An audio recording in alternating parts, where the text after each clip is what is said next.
Hello everyone, ಬರ್ರಿ ಇವತ್ತು ಸಿಂಪಲ್ಲಾಗಿ ಮಸಾಲ ಮಖಾನ ಮಾಡೋದು ಹೆಂಗೆ ಅಂತೇಳಿ ನೋಡೋಣ ಅಂತ. ನಾನಿಲ್ಲಿ 2-3 ಕಪ್ಪು ಮಖಾನನ ಡ್ರೈ ರೋಸ್ಟ್ ಮಾಡತ್ತೇನೆ ನೋಡ್ರಿ.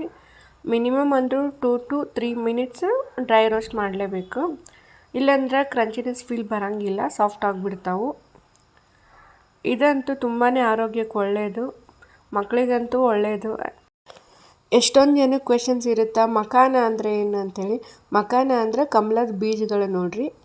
ಇದ್ರೊಳಗಂತೂ ನಾವೇನು ಡೀಪ್ ಫ್ರೈ ಮಾಡಿರಲ್ಲ, ಆಯಿಲು ಯೂಸ್ ಮಾಡಿರಂಗಿಲ್ಲ.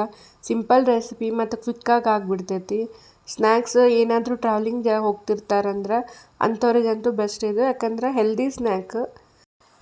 ಒಂದು 2-3 ನಿಮಿಷ ಆದಮೇಲೆ ಒಂದು ಸತಿ ಟಚ್ ಮಾಡಿ ನೋಡಬೇಕು, ಅದು ಸ್ವಲ್ಪ ಕ್ರಿಸ್ಪಿನೆಸ್ ಬಂತಂದರೆ ತಕ್ಕೋಬೇಕು. ನೋಡಿ ನಾನು ಇದನ್ನು ತಕ್ಕೊಂಡಿದ್ದೀನಿ. ಮತ್ತು ಅದಾದಮೇಲೆ ಸ್ವಲ್ಪ 1-1.5 ಚಮಚ ಬೆಣ್ಣೆ ಹಾಕ್ಕೊತೀನಿ ನೋಡಿರಿ.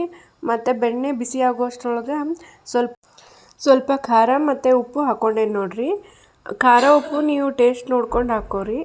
ಮತ್ತು ಇದಕ್ಕೆ ಬೇಕಂದ್ರೆ ಜೀರಾ ಪೌಡ್ರು ಹಾಕ್ಕೋಬೋದು. ಮತ್ತು ಒಂದು 2-3 ನಿಮಿಷ ಹಾಗೆ ಎಲ್ಲನೂ ಮಿಕ್ಸ್ ಮಾಡಿಕೊಂಡ್ರೆ masala makhana is ready to eat. ನಿಮಗೇನಾದರೂ ಈ ವಿಡಿಯೋ ಇಷ್ಟ ಆದರೆ ಲೈಕ್ ಮಾಡಿ, ಶೇರ್ ಮಾಡಿ, ಸಬ್ಸ್ಕ್ರೈಬ್ ಮಾಡಿ. Thank you all.